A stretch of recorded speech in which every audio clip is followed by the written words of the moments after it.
If you like audiobooks or audio shows, check out a free trial of Audible. Just click the link in the description. Welcome to Mindshock True Crime. You are listening to the Delphi case series. This is episode 25, the most damning evidence yet. Has it been discovered, or has it yet to be discovered? We will be dissecting even more information regarding the latest catfish information released by law enforcement December 2021, as well as a few other issues and other individuals in the case. Obviously, there's a lot to go over, and we will be doing it in typical Mindshock fashion with logic and reason at the forefront, remaining objective and not falling for any of these logical fallacies like all these other so-called true crime aficionados fall for.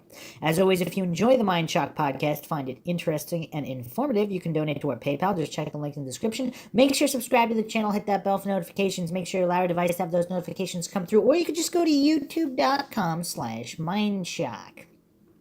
Like and share this episode. Keep the awareness up in this case and other cold cases or unsolved cases. Twitter, Facebook, Reddit, Patreon. Patrons do get priority for case topic logical analysis, co-podcast requests. You could also be a guest in the podcast depending on your tier. Questions, comments, theories, thoughts, suggestions, rebuttals, debunkings of any kind, leave them in the comment section. All right, what I want to start off with today is simply a possible identification on an individual in a vest. I don't know how often this has been gone over. This was posted on the, this was posted on one of the Mindshock YouTube videos. And this individual bears some similarities to Keegan Klein. But I don't know if I can conclude that it's him. The guy standing next to him is credited as Eric Williams, friend of Abigail Williams? What does that mean, friend? So let's go over news footage shot on the night of the 13th, February 13th, 2017, the night before the bodies were discovered. And what we can glean from this footage, it's quite disturbing for a lot of different reasons. So we have this guy here being credited as friend of Abigail Williams, Eric Williams. And let's listen to what he says here. Now many are on an extensive search to find them. Ravines, ditches, trash cans for phones, any sign of the girls, and anything we can find to just find them.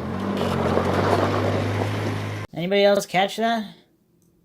Any sign of the girls and sign of the girls, the girls. Is he starting to say victims before he says girls? Now again, that doesn't point suspicion at him in any direction, but if other people or law enforcement were constantly using the word victims, then it would be natural for him to repeat it if that's what he's been hearing for hours and hours and hours, but that's one curiosity. Now here's another curiosity. Deputies, firefighters, and local police are checking every crevice and nook. Looking for answers, looking for the girls, looking for the girls, looking for the girls, looking for the girls. Who is that guy? Do we know who this guy is? I mean, does he kind of look like Keegan Klein? He's wearing a safety vest. Now, what's interesting, his voice, he has a raspy sounding voice. Is it like a gravel type voice that makes him sound much older than he is? Looking for answers, looking for the girls. Looking for answers, looking for the girls. Looking for answers, looking for the girls. I'm sure this has been discussed about online. I haven't seen too much discussion of it, though, so this is the first time we're going over it on Mindshock. But he's got a curious look. He's got a raspy voice that makes him sound older than he is, and there's one little micro expression here.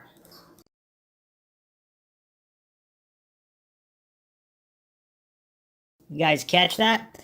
Now, is it simply him grimacing from the cold? It says 35 degrees here on the news report on this channel that it's on, 18. Is that him grimacing from the cold?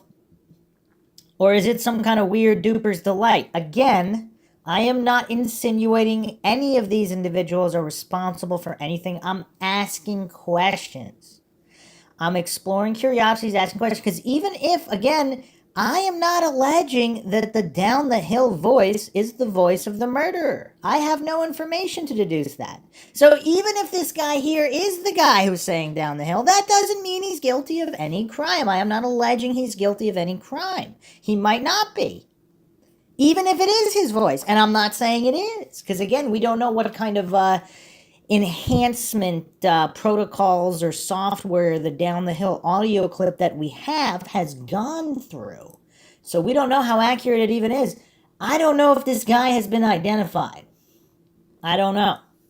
So that's what we're starting off with. You guys can comment thoughts and theories. It's definitely weird. If somebody knows who the guy is, okay. It's long been theorized that the searcher might have been responsible in some capacity, especially if the girls were taken to a secondary location, possibly still alive that night. Once the main search concludes, there could possibly have been an attempt to move the bodies back. Again, we have the thermal drone, which did not detect bodies at sunset. So I don't know what to make of that. I don't know what to make of that. This is Mindshock, where the only thing we know for sure is that we don't know anything for sure. I'm not alleging anything is true or untrue. Let's continue on here to the Anthony Shots profile. This is wishtv.com. This was posted December 16th, 2016. 500 calls come in on Anthony Shots profile, possibly a part of Delphi murders by Demi Johnson. News 8 has learned hundreds of tips. Wow, hundreds have come into authorities about a social media profile that may be connected to the 2017 Delphi murder of 2 teens. It's a new development in a story News 8 was the first to report last week. Carroll County Sheriff Toby Leesenby said investigators have received about 500 calls since the information on the fake Anthony Shots profile was released last week by Indiana State Police. The next day, News 8 broke the story connected Keegan Klein to the account. At least 3 women have told News 8 that they received disturbing messages from either the Anthony Shots profile or the personal account of Keegan Klein. Wow, okay, what does this tell us now? Because if this guy's that sloppy, he's interchangeably using the Anthony Shots and his own personal account. I mean, that's an interesting wrinkle. Can he really be some genius mastermind that got away with this? News 8 is not using the names of the 3 women who openly shared their information. A podcast called The Murder Sheet talked to another woman who said her interactions with Klein started when she was only 12 years old. He would just tell me how beautiful I am, that I should come stay the night at his house, let him take me out of state, said the woman on the podcast. I mean, how disturbing is that? Klein admitted to state and federal agents that he opened the account just 12 days after the murders of Abigail Williams and Liberty German near Delphi in February 2017. Open the account? I mean, we have evidence to the contrary in the form of screenshots, unless they're all fake, regarding him liking Liberty German's photos. Abigail 13, Libby 14 went out to the Monon High Bridge trail near Delphi for a walk on February 13, 2017, and what happened next is mostly a mystery. The next day, their bodies were found nearby. Klein was not arrested until more than 3 years later. Klein on Thursday was in the Miami County Jail in Peru, Indiana on 30 felony charges that include child porn and child solicitation. Klein admits getting more than 100 sexual pictures and videos of underage girls using the Anthony Shots profile. So far, Indiana State Police has not publicly connected Klein with the girls' deaths, but investigators have talked about the Delphi case in both of their news releases about Klein and the social media account.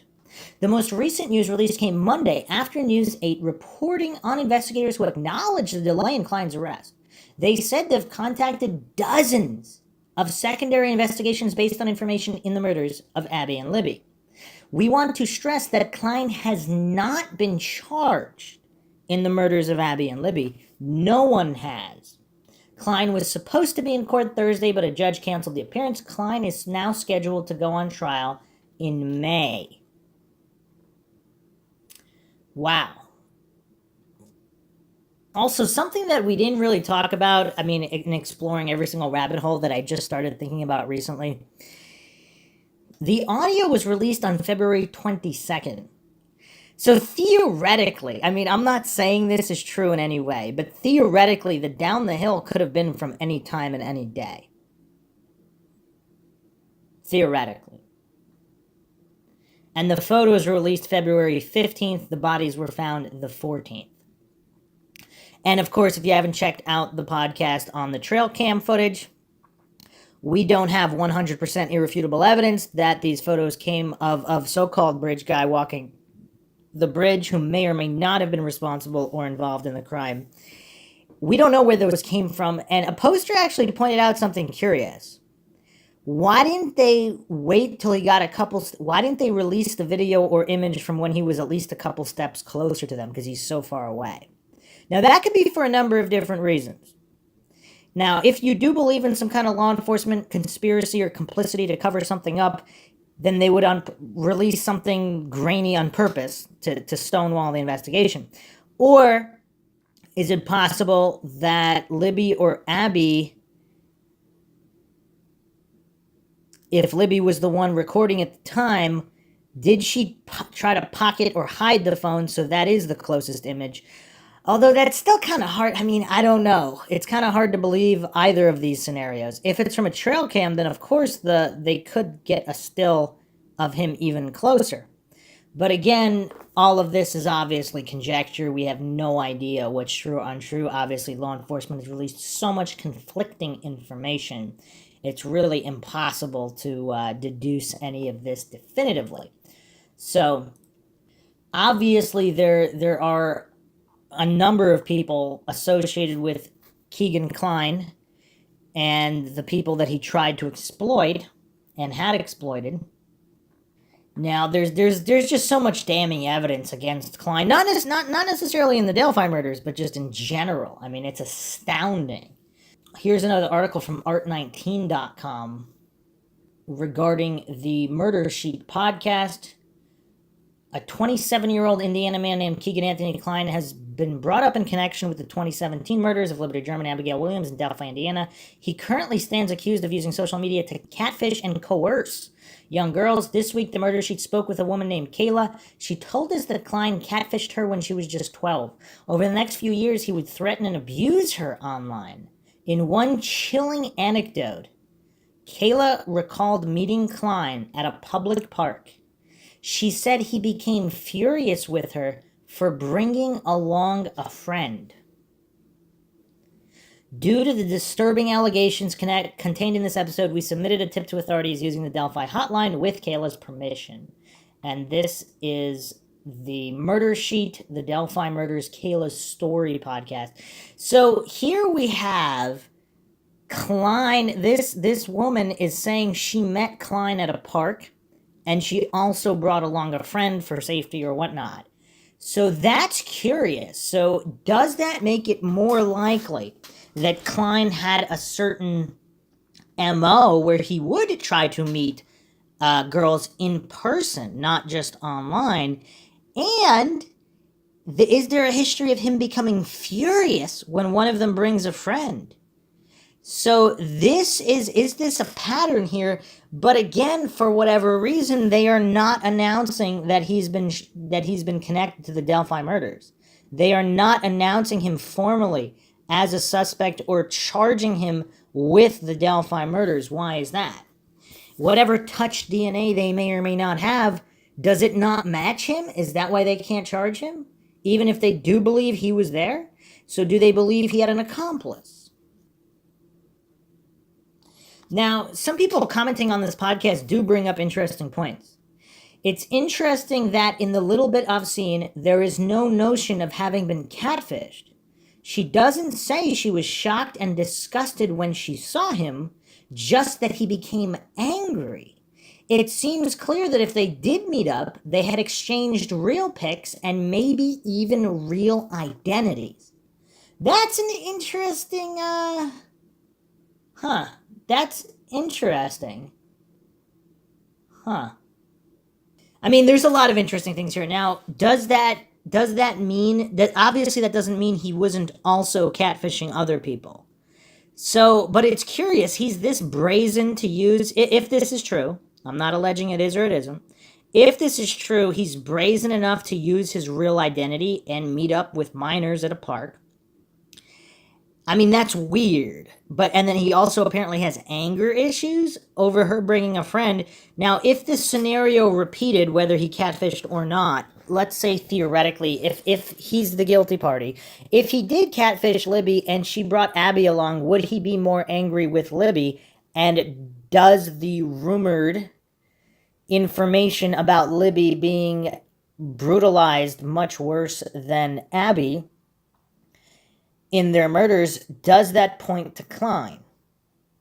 Based on this account here from this other woman who said she had met with Klein at a park. But apparently, based on the information, there's no mention of being catfished.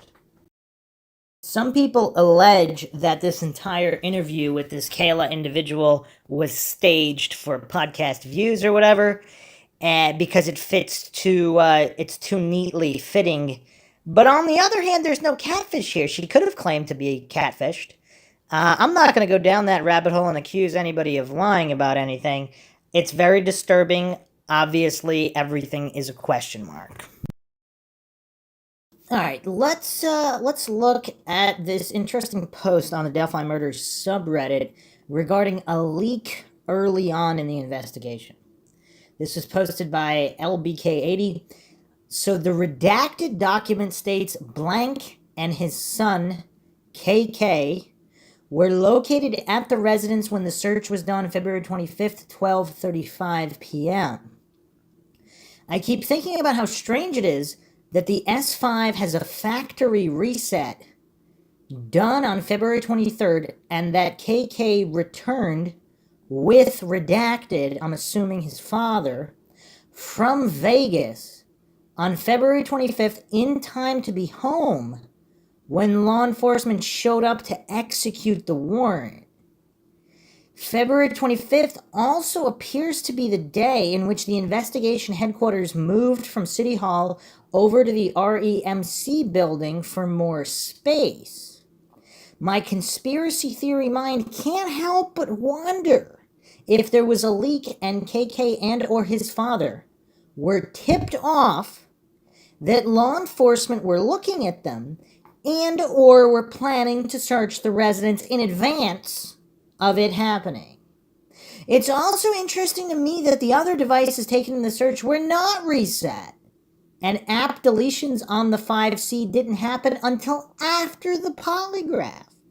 Unless it was just a coincidence. Wondering why the 5C didn't have a factory reset done to it on the 23rd with the S5. And that is a curious coincidence that they just happened to come back in time for the search warrant to be executed. That's curious. Also, why are they randomly going to Las Vegas right after the murders? I mean, that's kind of weird as well. Some people believe Klein's father is also involved in some capacity. I don't know what to make of that either.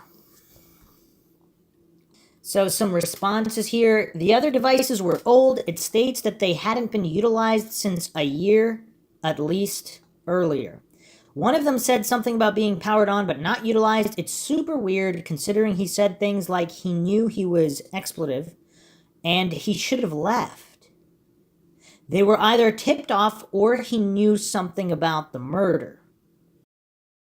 Everyone keeps saying things like he was involved in some big pedo ring and the dark web, etc., but like the guy didn't even have a computer. Seems weird to me. Some other responses, we don't really know if he had a computer or not, just that none were found. Klein's iPhone 5C wasn't found at first. We can assume it was hidden. His dad's iPhone 6 must have been hidden as well. Perhaps there was a computer that wasn't found either. And if he did have a laptop and he kept it somewhere else, obviously that's possible. If they wiped the phone 2 days prior, soon after it became known that Libby's phone was recovered, perhaps they destroyed the computer. Was it a laptop that he sold or gave to a friend? Not sure when that occurred. All good points there. Another interesting post here by Kristen1031. All very good points. I would like to point out that there is no proof they went to Vegas either.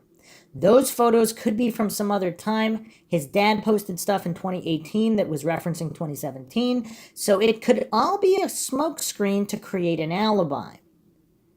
Oh, so are they saying that they were in Vegas for a period of time preceding the murders to make it look like they couldn't have been in Delphi?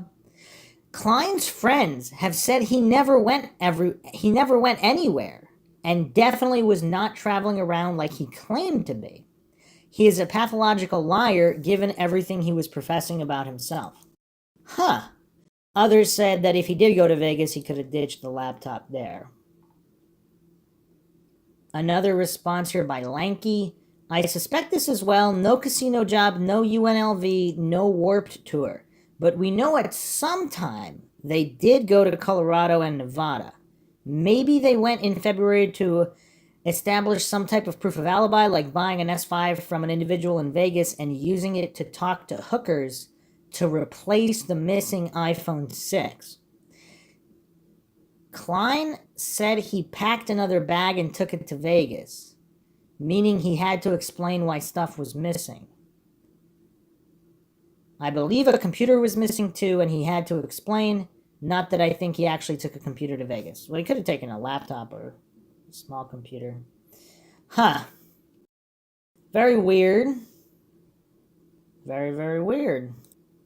Some more interesting points here. I've wondered if the delay in handing Klein off to ISP for prosecution under state law is because he signed a consent to let the FBI assume his online identities, allowing them to go undercover for a few years to see what else they can come up with. It makes sense to me to wait until the accounts have no use anymore before you file charges against Klein so you don't tip off others that the accounts have been compromised. That's a good point. That is a good point. Another post here. I've often wondered why they got the new building in September when there are only 2 Carroll County detectives working this case. Why a building? Seems like a lot of money for one case. I thought it was because they did not want any other eyes on it. Especially now, and given what we just found out, we can see why that would be for sure. Huh. So let's move on to another post here by Mr. Raider WFC. How I see the recent developments due to my 10 years working as a detective investigator.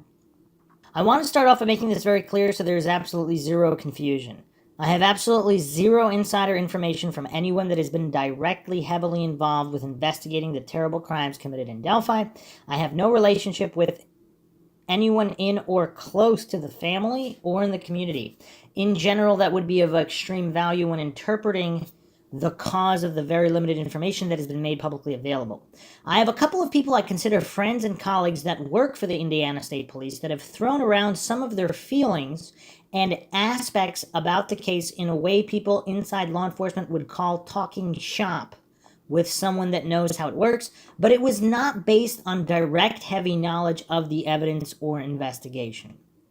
I am in zero way claiming my following interpretation is correct.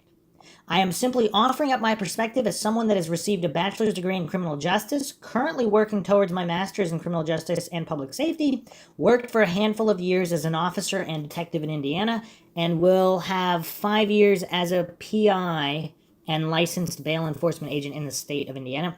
I have worked with departments in Indiana and a few other states in an official capacity as a hired consultant. Now that I have given my qualifications, I want to explain the point of this post. I have received a very warm welcome with several people making me feel more than welcomed here and making it clear they were interested in my opinion and the possible insight I may be able to offer as someone who has worked criminal investigations firsthand. So I thought I would do a little digging and looking into publicly available information using some of the techniques I have learned to see if I could come to any strong feelings about what type of events may have unfolded to lead to our current state of things regarding the most recent news about Klein and his interview and later arrest for allegedly possessing explicit illegal media depicting abuse of children, as well as his own admission of using fake profiles to engage underage girls in conversation under false pretenses. I gave my initial thoughts about what I thought were the most likely causes of the arrest as a comment in another post that I will link to for those interested. All that said, here we go. I have went back and reviewed the press conference in 2019 when we learned certain aspects for the first time. In the 2019 press release, information was revealed to the public along with a new sketch that was said to be created before the first sketch a few years ago, and were given the explanation that the investigation was heading in a new direction, and that this new sketch was the person they believe responsible for the double homicide of Liberty and Abigail in Delphi. During the press conference, Doug Carter said, "We have concluded the first sketch released will become secondary as of today. The result of the new information and intelligence over time leads us to believe the sketch which you will see shortly is the person responsible for the murder of these two little girls." Further clarification was given in a press release shortly after that gave even more details as to the shift in focus. The press release stated, among other things, as the investigation has matured and past has been reassessed, it is the belief of investigators of the multi-agency task force that the person depicted in the sketch released in April more accurately represents the person wanted for the murders. Kelsey German also confirmed that a recent development was what she was told or was led to believe caused the shift. My key takeaway there, as someone who has worked criminal investigations, is the result of new information. Investigations are a constantly evolving thing. They have to be fluid, and you must follow where the evidence takes you. This led me to looking into what the new evidence may have been. Some of the most common are witnesses remembering additional information, new forensic evidence that rule out or in certain theories that were being held, a new witness coming forward and shedding new light. My search led me to a podcast and beliefs held by a pair of gentlemen that I happened to have spent time reading their opinions and theories for quite some time, and generally believe really know their stuff when it comes to crime, criminals, and investigations. Podcasts are not something I would give much validity to typically, however, this one is slightly different. Jim Clemente is a man that spent over 20 years working for the FBI's Behavioral Analysis Unit. Francie Hakes is also a formerly federal prosecutor and was the initial coordinator for child exploitation, which is a job appointed by the U.S. Attorney General. On their episode covering the case, Jim Clemente says the following: "I think that what must have happened is they have taken these leads, they have interviewed literally thousands of people, and they have found someone who looks at that video that they released and says, yes, I definitely saw that guy minutes before the girls came by, and I saw his face, and that's where this sketch came from." And so the other sketch was somebody saw in the area and was suspicious about. Turns out it's a guy who's sexually interested in children who's had multiple arrests for it, right? A couple of minutes later, Francie responded with the following: "The police obviously know who they're looking for and spent a significant amount of time looking for the man in the sketch, and as you said, Jim, that man, it turned out recently, was arrested and was a sex offender. But what we found out recently was he is apparently not the killer." They further clarified on their podcast Facebook that those statements came as a direct result of information they have received from their sources. And I went over this on the Mindshock podcast as well. A lot of people seem to have a hard time understanding that this initial bridge guy was arrested and apparently cleared. No longer a POI presently, as stated by official police releases. I don't know why people have such a hard time with that. And let's continue here. What furthers my belief that this is very likely indeed the case is the sudden, jarring, and frankly disheartening to the public drastic pivot or change in the investigation. Right after the second sketch was released, I was firm in my belief that they had recently started their investigation from scratch. The drastic differences between sketches and the later verification that they are not the same man, and the second sketch is now the man they believe is their suspect, immediately felt familiar to me. I need to interject here because Doug Carter had repeatedly stated that no one had seen the killer and that the killer is a combination of both sketches or something to that effect. It was really weird. But let's continue this post here.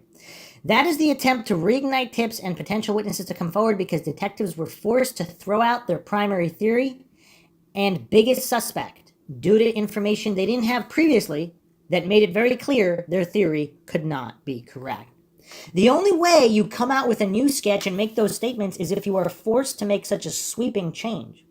The arrest of the man depicted in the first sketch and some way or another undoubtedly clearing him would be a huge blow to authorities. I have been in a similar situation, and when something that big happens, what you are trained and taught to do, you start over from scratch. That needs to be done in the Maura Murray case as well. You go back through everything collected in the beginning. Witness statements, sketches provided, the movements of both girls, and immediately family that day via statements at the time, all forensic evidence reports that was learned from victims' phone records and social media. You go over all the interrogations from people brought in for questioning at the start of the investigation. It's a painful thing for detectives and especially for the victim's family. It's necessary, though. If something that large happens due to a development, you can't just keep all the same beliefs and simply swap out one witness sketch for another. This guy definitely sounds like he knows what he's doing. That leads me to believe the information we have learned about a 27-year-old man named Keegan Anthony Klein. Klein was arrested August 29, 2020 on 30 counts, including child exploitation, child pornography, and obstruction of justice among them. Through the arrest affidavit that I will link below, we were able to learn that the arrest was the result of information they received through serving a search warrant on the property Klein was staying at through an interrogation that took place not even 2 full weeks after the murder of the girls, and Klein confessing to multiple crimes of attempting to meet underage girls, receiving illegal photos, sharing them through Dropbox with an unidentified party, and doing all of this via deception and false pretenses. Police also at some point received information by the Crime Analysis Center from items collected during the serving of the warrant that contributed to the arrest. The big things I took away here: the fact that Klein was interviewed, one of not too many that had warrants issued in search in relation to the crime investigation way back in February of 2017 for possible involvement with the homicides, totally fits with the idea that the investigation was forced to hit a reset shortly before the 2019 press conference. I have been a part of investigations where the person you believed you were looking for turned out to not be the guy. Perhaps a terrible guy guilty of other bad things, but not the thing you are responsible for getting justice for. We immediately hit the reset, went back to the start, tried to throw every preconceived notion out, and looked at the evidence. In that process, it's extremely logical that someone they were so interested in 10 or so days after the murders, they served warrants, seized items, interrogated, polygraphed, and who knows what else potentially would be a very logical person to circle back to. A person you would again want to look at very closely. So at this point, we know eventually he's arrested for other crimes aimed at the victimization of children, and we know that the authorities have asked for anyone that may be able to provide information if they were messaged by a profile with the name of Anthony Schatz to reach out. They haven't said he is a suspect or prime suspect for the murder of Libby and Abigail. However, they have clearly allowed the possibility of a connection in some form between Klein and whoever is responsible for their despicable killing. So that got me thinking. When we look into crimes, we don't assume anything without tangible, verifiable fact. And you may not jump to a crazy, unlikely theory, but until you have proof of what did happen, you cannot rule out anything. That said, there are a lot of smart people in law enforcement. There has been a large amount of data collected on the most common ways perpetrators like this one are able to take advantage of openings in our society to do terrible things.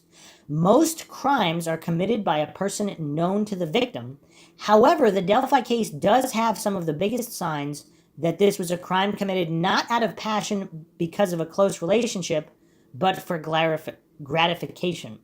I think most people would agree when they heard about what happened, that is a logical step to look into the girls' interactions online. Only authorities know if they have substantial evidence that Klein himself directly spoke with either girl, or if they do not have evidence to support that 100%, they may believe it's possible or likely. However, it was clearly something he was doing to quite a few girls that fit similar victimology for Klein. But when factoring in these things as well as what I saw in the press conference, that goes to my main theory in a moment. I believe that law enforcement originally brought in Klein to interview. They got his statement, his polygraph, the electronic devices, but likely cleared him or at least felt that there were stronger avenues and suspects to look into. So they sent the stuff off for analysis and basically said they would make sure someone else deals with those crimes, are given a heads up about him while they continue to chase down leads for the murders. However, the man in the first sketch is arrested for unrelated things. Investigators find out and start looking into him and clear him, whether by DNA or other means, and that forces the reset and fresh start from scratch at the case. Which is when they start looking back at Klein and the information they gathered there and take an interest, perhaps even find something that has new context, or that they didn't believe was of the most significance when they were looking for the first sketch, and they start to pursue that angle. At which point you would reestablish contact with Klein. If I were the lead investigator, I would do so by trying to put as much heat on him as possible, seemingly out of nowhere, to Klein after that amount of time had passed. But there are other tactics. What are these tactics aimed for? The thing that caught their attention when they started from scratch gave them real reason to believe Klein may know the killer, personally or only over the internet. And we know that Klein did share images and possibly more with at least one other person, and that is not at all uncommon for pedophiles to work inside a network of like-minded pedophiles. I am fairly confident that not only do they believe or have information Klein knows a serious suspect, but that he has been in contact with him to some degree. If I'm an investigator and I have reason to believe I have found out something that suggests that, and I know that I have the person in hot water because of proof of very serious crimes that can send them away for multiple decades, I feel like I just hit the lottery. The FBI has issued guides to running criminal informants and material witnesses, and they even state in those that criminal informants are the best tool or asset law enforcement agents have at bringing down criminals. And to all the coincidence theorists out there that believe that criminal informants are just rarely used and should never be brought up in crazy conspiracy theories, here we have yet another investigator that is clearly admitting here that in the FBI guides, they state that criminal informants are the best tool or asset. So why would you not use something that is the best tool for a job? Seems weird, but, go figure with the coincidence theories. Specifically criminals that are known to work regularly as part of a group or organization. Organized crime, gangs, drug and prostitution outfits, and yes, cyber-based and otherwise groups of pedophiles that share tips, images, and targets. In a situation like I am describing, I am going to give every effort I possibly can to convince Klein to work with law enforcement to explore this lead to save his own neck. Which leads me to statements made during the press conference in 2019. Superintendent Carter made a statement that has been the subject of countless discussions on what can be learned or inferred, how much was smoke or shows they are hot on someone's trail. Here's the part I want to focus on. Quote, directly to the killer who may be in this room. We believe you were hiding in plain sight. For more than 2 years, you never thought we would shift gears to a different investigative strategy. But we have. We likely have interviewed you or someone close to you. We know this is about power to you, and you want to know what we know. And one day, you will. A question to you. What will those closest to you think of you when they find out that you brutally murdered 2 little girls, 2 children? Only a coward would do such a thing. We are confident that you have told someone what you have done, or at the very least they know because of how different you are since the murders. We try so hard to understand how a person could do something like this to 2 children. I recently watched a movie called The Shack, and there's also a book that talks so well about evil, about death, and about eternity. To the murderer, I believe you have just a little bit of conscience left, and I can assure you that how you left them in the woods is not what they are experiencing today.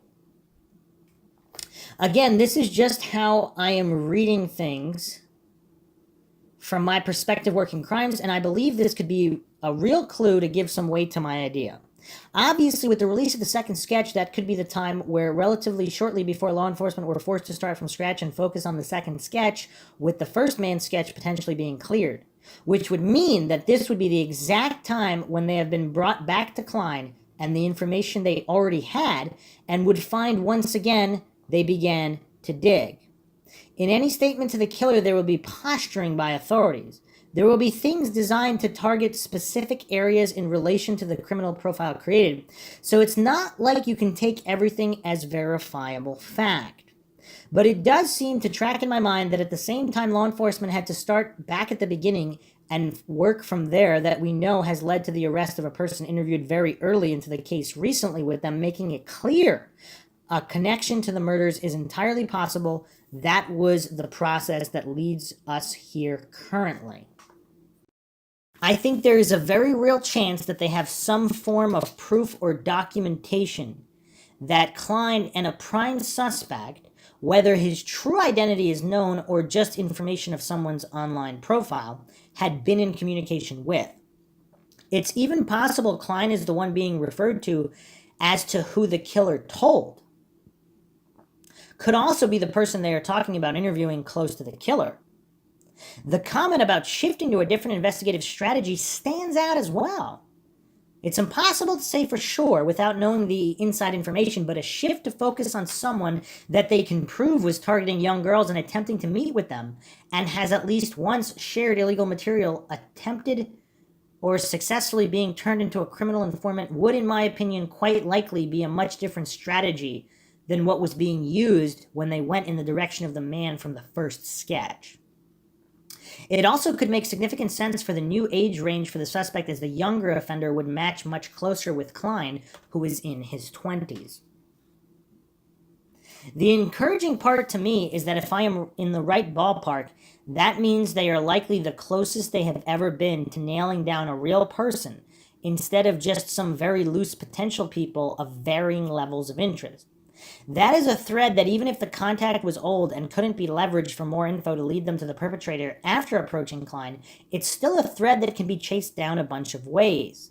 It's a thread with some substantive avenues of investigation for investigators. Charges ended up being filed could be anything from encouraging, meaning authorities received everything they believed possible for Klein and now arrest him because he holds no value. Being a CI isn't a total get-out-of-jail-free card. He could have done exactly what they wanted from him, and he could receive leniency for his assistance or a plea deal. His arrest could even be motivated by having reason to believe Klein was a risk to tip off the suspect, and was a way to limit his ability to do so. That's curious. The arrest could equally be a sign of a refusal to be a criminal informant, and thus a step to motivate him to reconsider, or just simply them saying, all right, you made the wrong choice, enjoy prison. All of this is conjecture on my part. There are some little bits of things here and there that could support my line of thinking and belief of how this has all gone. It also could be something totally different. I am simply offering the insight I possess that says the path I see in certain aspects doesn't require a lot of huge jumps, mental gymnastics, nor does it require a decision that doesn't align with how criminal investigations are often ran. I wouldn't say I am 100%, but I would say I have a high degree of confidence. This is what played out to lead us to what we know currently. Either way, I hope we continue to see some movement. Things can go from appearing totally cold to sizzling hot in these types of things. I know we all desperately want those innocent kids and their families to receive justice and in some form closure, and that monster needs to be forced to face the consequences of his actions. I hope and encourage everyone to voice their opinions, be critical of my line of thinking, present some facts that may disprove my thought process or logic. I would like to create a healthy and respectful dialogue with anyone interested, and if anyone has any questions that I might be able to give some insight on how things are often handled by authorities, I'll be glad to offer what I can from my experience. Okay. So all of what he said basically aligns on everything I went over in the previous episode, discussing Klein and this newly released Catfish information. It seems very, very possible, if not probable, based on all available information, which of course is not a lot, so we do have to keep that in mind. Wow, okay, wow. So here's some information from the Down the Hill podcast. This is from the HLN producer on Twitter, Barbara McDonald, Newsy Barbara. Keegan Klein's attorney says quote, negotiations have broken down and a resolution to this matter will not be reached by way of negotiations or plea agreement, end quote. Court sets trial date May 9th to 13th, 2022. Wow, that's interesting. So basically, there was a breakdown of negotiations. Now, what that means, I mean, I don't know what that means. That could also be further posturing if there is some kind of CI angle to make it look like he won't blow the whistle on someone else. I mean, I don't know. And a very astute post by Blue Sky Sunshine. Intent to go to trial presents a few possibilities. 1. Defense attorney pushing for a better deal. I've seen clients walk the day of trial due to witnesses refusing to testify after refusing a deal. In this case, and others I've seen, witnesses were minors. We don't have all the details of the case, but if they have no actual witnesses, defense attorneys can use the father as a way to present reasonable doubt on the media found, especially if they shared devices or dad had access to them. 2, it's his dad's media, and he isn't ratting his dad out. But he isn't taking the fall either. Going to trial buys him more time, not in prison, and it's the only way he has a chance of not guilty without pointing at his father. Or 3, whatever else is actually happening. That's a very astute post. I mean, we always have to keep the unknown variables in play.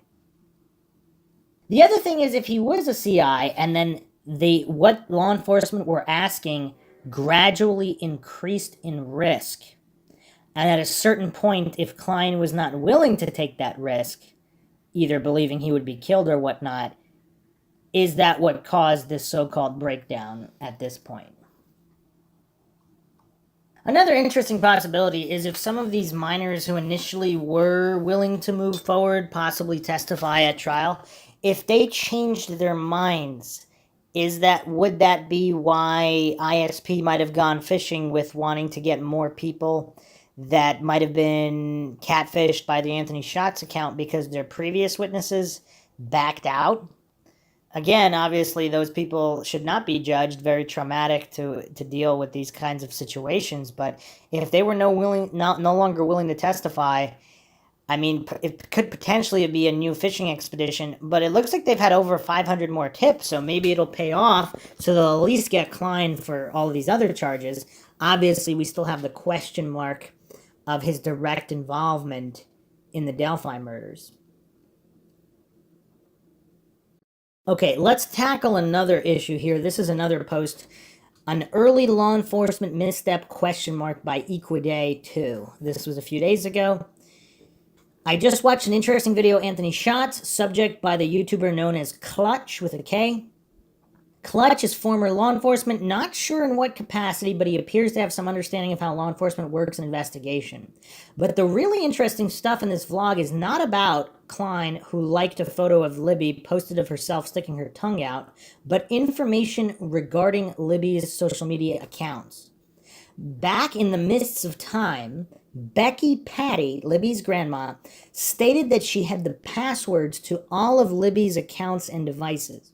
I believe she said this on Gray Hughes' channel, but it seems on the 13th of February 2017, she was unable to recall or lay hands on the password for Libby's phone. In my opinion, I doubt, like a lot of people in her generation, Becky Patty is very tech savvy at all. No offense intended. There are loads of us out there who didn't grow up with tech. Clutch states that Mike and Becky Patty were the ones to reset Libby's phone back to factory settings. But in fact, it was Tara, Becky's daughter, and Libby's aunt who reset the phone. It's not an important point, but it could be down the line or maybe not. To the point, 2 days after the victims were found, February 16, 2017, someone, name redacted, posted on Facebook Am I the only one to notice that Libby's Facebook had 586 friends when they were reported missing, and now there's only 567? That's a pretty big drop-off after finding out she was murdered. Someone is deleting them, or the creeps are vacating. Answer from Becky Patty, I know that Kelsey had access to some of Libby's accounts. If she is deleting on social media, she is saving for us or law enforcement.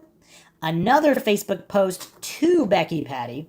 Did you see the video that Libby and Abby made in the early hours before they were murdered?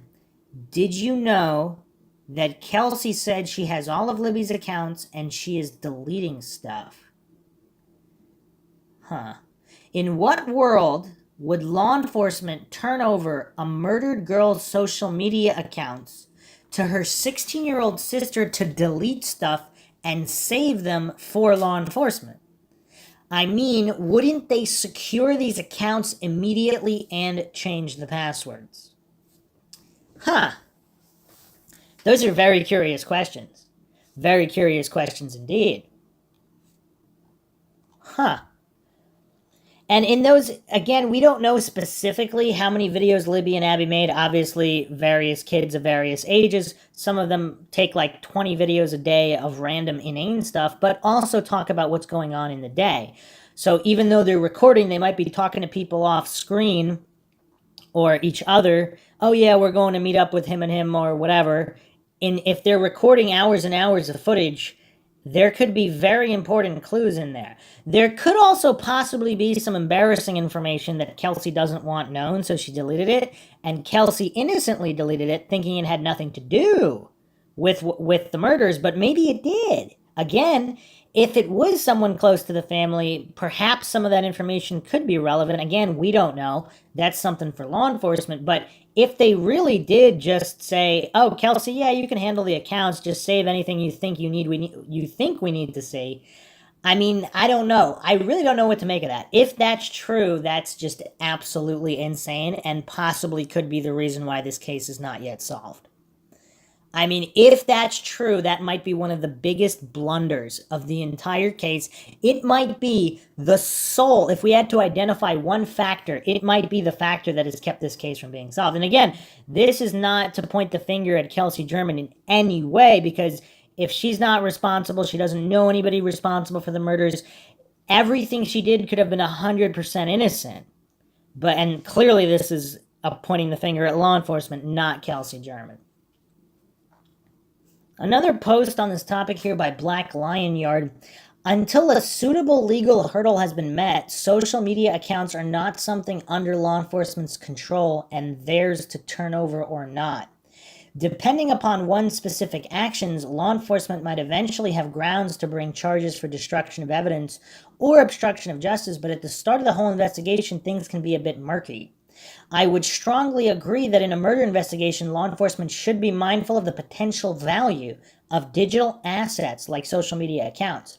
I would hope that the ideal situation is that such assets be subject to some form of control to preserve their evidentiary value as quickly as possible. I haven't seen enough verifiable facts to know how far this ideal thing strayed in this case. How far from this ideal things strayed in this case? Apparently there were also search warrants executed at various residences of people they believed were in contact with Libby and Abby the day of. Not that they were suspected of killing them in any way, they just wanted more information from the devices, which is curious as well. Equiday also posted this. I'd love to know on what authority the sister deleted materials from a murdered person's social media accounts, which could hold the key to her murder. I mean, what the heck? Why didn't law enforcement either freeze the accounts or take over? Other posts here. That's a great question. I have no clue who thought that would be a good idea, but it may have completely messed this whole case up. I remember early on they were adamant that it wasn't a catfish scenario. I believe that was a major mistake, probably on bad intel. I mean, this is really mind-shocking. I think this might be the biggest mind shock thus far, because did we all kind of assume that they would have recovered all the information from the phone?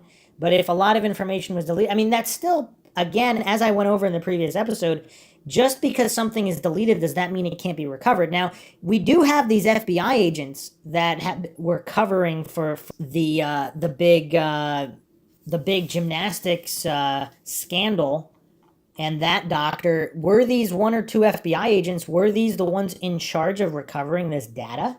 So did they intentionally botch this? I mean, there's so much strangeness in this case. We can't ignore these FBI agents. I went over on the previous episode the news article, the front page news article regarding the FBI agents, which might have pressured this new information release from law enforcement. But I don't know what to make of that. That's just really, really insane. That if, again, not that there was anything super damning, although there could have been, but if they're just recording random conversations and certain people's names come up, or even references to maybe some guy they were talking to online, possibly by name, if Kelsey deleted it or someone else deleted it because there was also something else embarrassing on it that had nothing to do with that, and the person that deleted just assumed that it had nothing to do with it. So again, their actions are totally innocent, but that doesn't mean the keys to solve the case weren't in that potential footage or other information on those devices or social media accounts. So let's round this out with those that believe that there's not some kind of child exploitation ring going on in this area. Apparently, there was yet another individual arrested. So this was also reported. This was the Graham Mildrum Kokomo Tribune. Man had over 2,500 child abuse files or child exploitation files. A Peru man was arrested on Saturday on 2 warrants related to allegedly having hundreds, if not more, images of child pornography, according to Kokomo police investigators. Zachary Vermillion, previously of Kokomo, was arrested by Howard County deputies on charges of child exploitation, a level 4 felony, and possession of child pornography, level 5 felony. The case began when the National Center for Exploited and Missing Children contacted the Kokomo police about a suspected collection of child pornography recovered by Dropbox, a cloud storage service. Dropbox had flagged 25 files in an account connected to an email in Vermillion's name, according to the probable cause statement. One file was uploaded on February 14th, 2017, while the others were uploaded on July 17th, 2017. What? One file was uploaded on February 14th, 2017. The others were uploaded July 17th, 2017. Officers requested a copy of the documents from Dropbox, which provided 120 gigabytes of data. That's a lot of data. Officers eventually tagged 2,519 files, both photos and videos, as child pornography. Officers executed a search warrant on the morning of May 9th when they found Vermillion in his home. They interviewed Vermillion, who told police he did view the material and shared it online, but did not have sex with underage people, according to police. Officers seized 2 laptops, 2 desktops, and 3 cell phones and performed an additional interview of Vermillion. He was released. They requested a warrant for his arrest June 14th.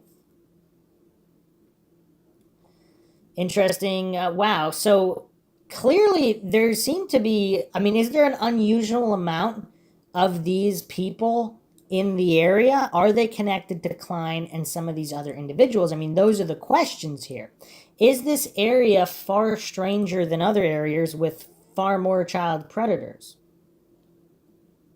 So, I don't know, but either way, just going over a lot of this information, it does seem like there could possibly be some momentum here, regardless of what the real truth is. So, as always, let's keep the awareness up out there. So, like and share this podcast.